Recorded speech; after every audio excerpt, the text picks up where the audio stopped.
Today, guys, we're talking about America's most notorious serial killer, arguably, not just because of the way he killed people, but because of the fact that he also ended up inspiring a lot of movies like Psycho, Texas Chainsaw Massacre, and of course the Bill Buffalo character. Through this time of all of these lineaged movies, Ed Gein had been known as the person of inspiration behind these movies. And so that's kind of the big reason why he got famous as a serial killer. And also because of some stuff that would take place later down the line, which I will get into. Ed Gein was born in 1906, so over a century ago, and also had an older brother to accompany him who was about 5 years older than him.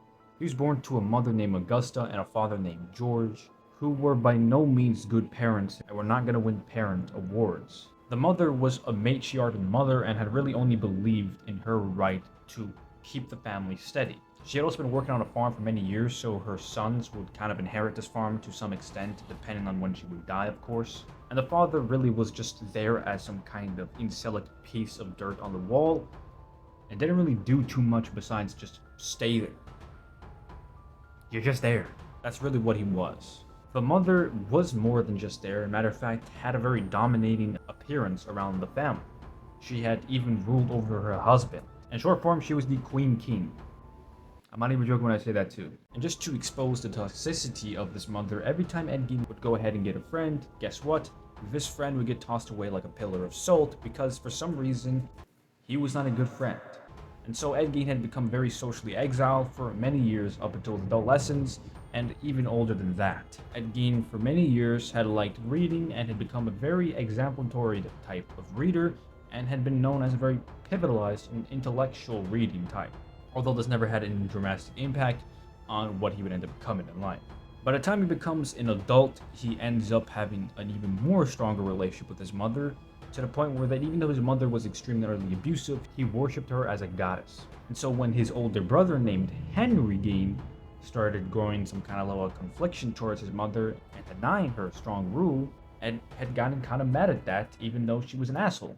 It's rumored that he ended up even killing his brother because of this problem. In the 1940s, Ed Gein's father had passed away, which didn't really do much impact to him or his older brother because he was just kind of this pillar of salt on the wall and didn't really have any drastic effect on the life of Ed Gein or Henry.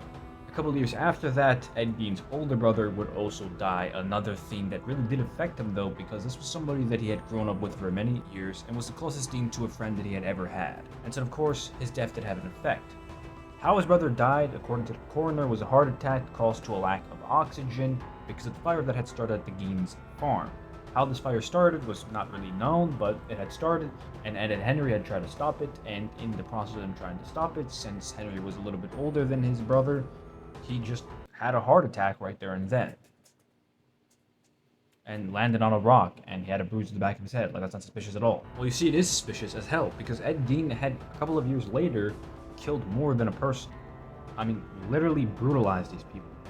It's not out of the ordinary for him to have killed his own brother for showing some kind of level of distent to his mother, the person that he worshipped so much that he was trying to bring her alive again. In 1956, Ed Gein had killed his first person, or at least the first person they discovered, which would have been the first person that he killed, but we'll get into the actual first person that he actually ever killed. This person was Bernice Worden. One time he walked into a store where Bernice Worden was the owner and working at the time, and asked for some antifreeze for his truck. While asking for this antifreeze, she had turned her back, and he did absolutely nothing at that moment. It was only after he was given the antifreeze and the receipt was written down for the antifreeze, of course, so that's already another thing that completely and utterly shows him as the criminal in this case. He actually ends up asking for a rifle, and Bernice turns her back again, being a nice manager and giving him the gun, or at least trying to.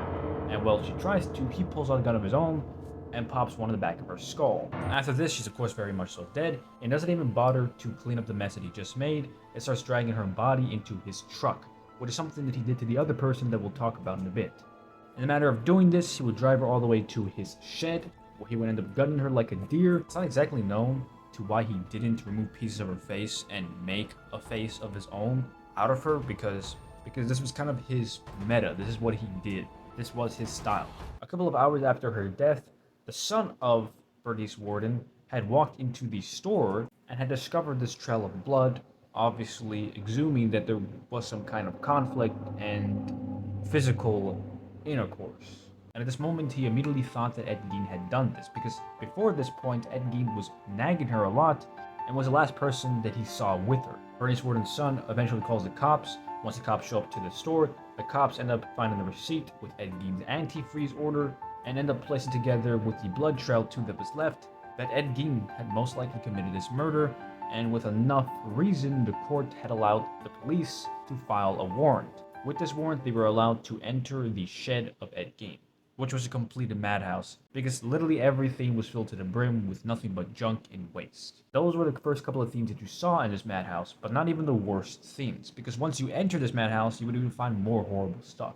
With the cops, fully grown men, shining their flashlights into the abyss that was laying ahead of them, they would find mutilated 57-year-old Bernice Worden, who at first glance they thought was a deer, a mutilated deer, since it was hunting season. But of course, this was the furthest thing from the truth. It was in fact 100% a female human being hanging from their feet, all the way from their chest to their waist. It's at this moment that they immediately know that, well, Ed Gein 100% killed this woman. And before this, Ed Gein had some sort of alibi because he had went to his neighbor's house to have dinner. But the alibi was of course not strong enough, because he would end up admitting himself 24 hours after his incarceration that he did in fact 100% kill Bernice Worden. While lurking in Ed Gein's apartment, some of the most horrific stuff were discovered. Over 12 skulls and female genitalia, and also a belt literally formulated from nipples of women. Also a lamp made out of human flesh, and a chair that was grouped with buttons and an entire slat of human flesh to place over it as if it was some kind of seat. But arguably the worst of these things were the torso of a woman, the entire upper torso of a woman, and the legs of a woman, which apparently, according to Ed Gein, he would wear to pretend to be his mother, which immediately confirms that he had some kind of obsession or rage towards his mother and really wanted his mother to come back so badly to the point where he would literally wear her, or he would try to wear her. Of course, it wasn't actually her, it was other females. Ed Gein had said that he had never actually really killed anybody, and the only person he had actually killed was Bernice. But that doesn't really make any sense though, because he did kill somebody else. He killed Mary Hulgan. Let's get into that.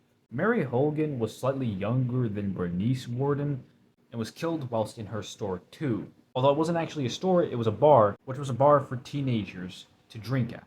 A couple of hours after her shift had ended, he had killed her, and that was it. He killed her and decapitated her. What he did with her head was place it in a bag, which they had ended up locating.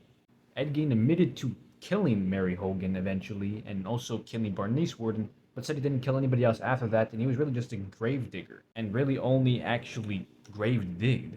And so he didn't do anything wrong, because all these people were already dead. He was just taking the remains as some kind of science project. In 1957, Ed Gein's car, the car that had been used to transfer all of the people that he had just killed, and from the graves of young women and old women, and I think somebody did actually in fact buy this car.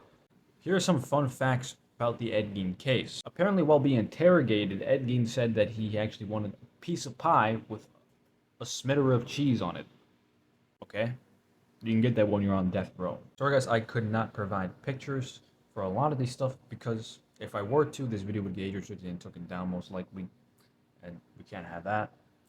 And also because they are really gruesome, and I don't want to even look back at them, because I've looked at them a couple of months ago now, and they were very disturbing, and I wouldn't want to lay that upon you guys. But if you want to, at your own free will, guys, you guys can go ahead and look at the pictures. I do not suggest you search it up, because they are gruesome, and they are disturbing, and they are some of the most horrific things I've ever seen, next to Jack the Ripper's killings.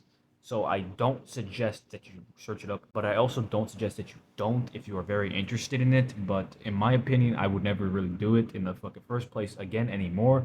So I'm telling you guys right now, don't do it. But if you guys are very interested in this case and want to know more about it, you of course can do it.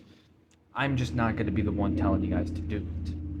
Anyways guys, that's it for this video. If you guys enjoyed it, leave a like, turn post notifications on, and that would really help me a lot, because it helps me know that you guys actually want to see more of this type of content, that I'm not just fucking posting this shit for the hell of it, and you guys are actually enjoying this shit.